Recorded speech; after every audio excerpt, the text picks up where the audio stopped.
This is the new Model i2 wireless from Glorious. The i2 wireless is the follow-up to the Model I, which came out last year, and their second release of the year after the Model 02.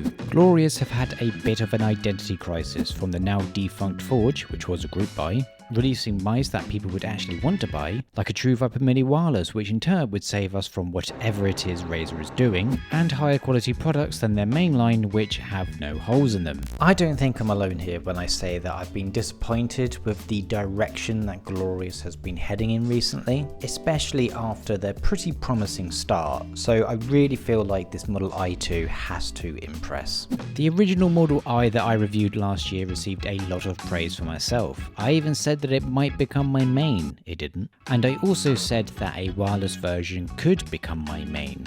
But will it? And you don't really find many mice of this type, big, multifunctional, ergonomic and lightweight. And I think from the top of my head, the only other mouse that fills this criteria is probably the SteelSeries Aerox 5. So could this give Glorious an opportunity to open up a new user base? And what is new with the new Glorious Model i2? You gain exactly one thumb button and one extra side button, and the ability to remove both of these extra buttons. For the thumb button, you get the default, which is a version that sits in line with the curve, another version that has the curve sitting a bit higher up so it's more out of the way, and you also get a reversed version if you want something that's really up against your thumb and easy to reach. As well as that, you do get a flat version which disables it. For the extra side button, you have a standard one which is flush against the others, another one that sticks out a bit, and then a flat version to hide it. These can be a bit tricky to remove and swap out, but obviously if you find the right one for your needs, you might never have to do this again. Regardless, these extra buttons slot in nicely and they feel like they're made with the mouse by default. I do have an issue with the default setup that this mice come with, which I will get to when I get to the software section, as those two are pretty much connected. But first, there are some upgrades in comparison to the original Model I. Just like the Model O, you get the new Pixar 3395 sensor, which Glorious have renamed to the BAMF sensor 2.0.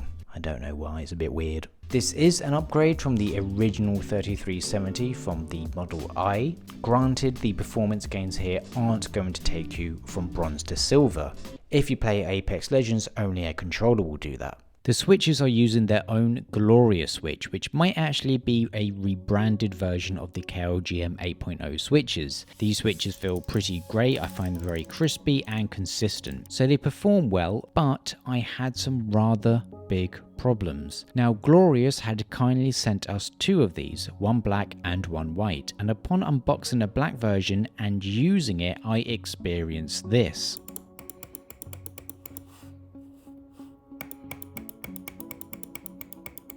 And here's the white one in comparison.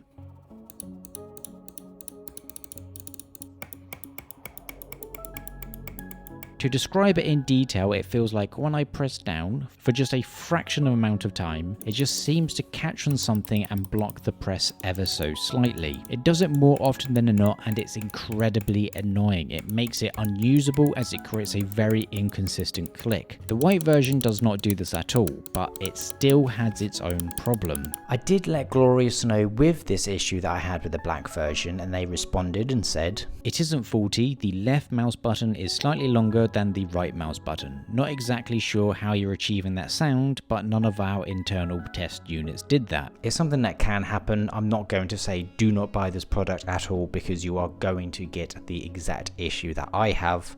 It's just one of those things. But for honesty's sake, I felt like I needed to let you guys know that I did have an issue with my black version of the i2. But my white one also has an issue as well. I found that there is a slight vibration on the button when releasing from a click, especially if you press from higher up on the button. With most other buttons, there is something to expect when you press from very high up, but I feel like this is in the area of the button that you should expect a consistent click without any issues, and this slight vibration can get very annoying and distracting. And finally, we are done with the negatives.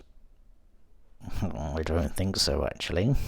The software is both good and bad. It's good in the way that it's easy to navigate without there being a load of redundant sections, but it's also very buggy. Whenever I load the software, the mouse just starts to malfunction and skip constantly. In fact, I think this is because whenever I open the software, it would then change the DPI. I kid you not, I would have it on 800 DPI, I'd open the software, and then it would just change it to 1600, just on its own. There's a few issues with the default settings as well. The default debounce time was set to 10 milliseconds. This was after I did all the software and firmware updates to the mouse, so I'm not sure if this was applied after doing all this or if it's been like this by default, but a 10 millisecond debounce time is quite big. You can do all the basic functions needed, change DPI, debounce times, polling rates, turn on motion sync, etc. But it's now time for the other annoying part, which relates to the extra buttons that I mentioned. So with the first two side buttons, which I'd call the default ones as these cannot be removed from the mouse, I'd expect these to be forward and backwards, or mouse 4 and 5. But for the i2, what I'd expect to be the forward button is actually bound to home by default. Then the middle one is forward and the new removable button is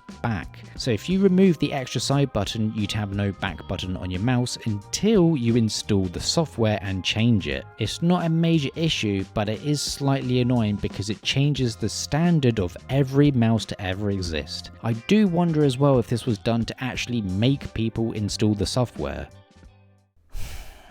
This is probably one of the most frustrating mice that I've ever used. Because of the default settings that this mouse comes with, it's like you have to set up your mouse. This isn't a mobile phone. I shouldn't have to set it up. It should just work out of the box. But because of how they have the side buttons set up by default, you have to install the software just so then you can revert them back to the familiar format that every single mouse in existence has had. And because I had to install the software, I was then exposed to all the other frustrating things that came with it.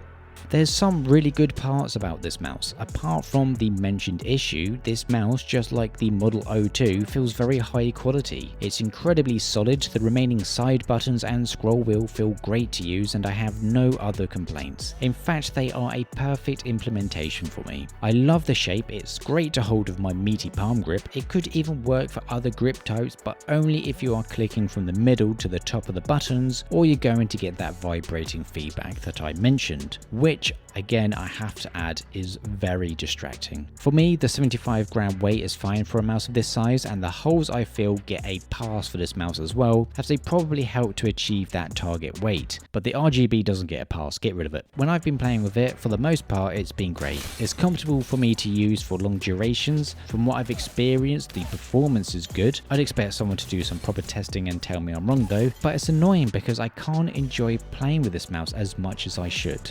I mean, this mouse is literally tearing me apart.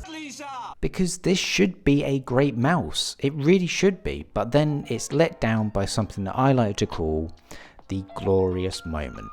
A glorious moment is when you have a really good product that should help steer your company in the right direction, but instead you decide to just shit your pants. This should be a really good mouse. It's big, it's multifunctional, the way that they've implemented the side buttons has been done really well, and despite its size, it's still a pretty decent weight. But then it has its glorious moment. With the awkward side button setup, the 10 millisecond debounce time, glitchy software, and also the poor quality of main buttons which create a vibrating feedback. So I cannot recommend this at all. I had such high hopes for this mouse and Glorious, but it just seems like they are going to continue their downward spiral. At least you know we aren't paid shills, because Glorious sent me these products for free. Thank you, Glorious. And this is probably one of the most negative reviews I've ever done. To get the full experience on Glorious, there's a review on screen now that should show you why they are such a frustrating brand.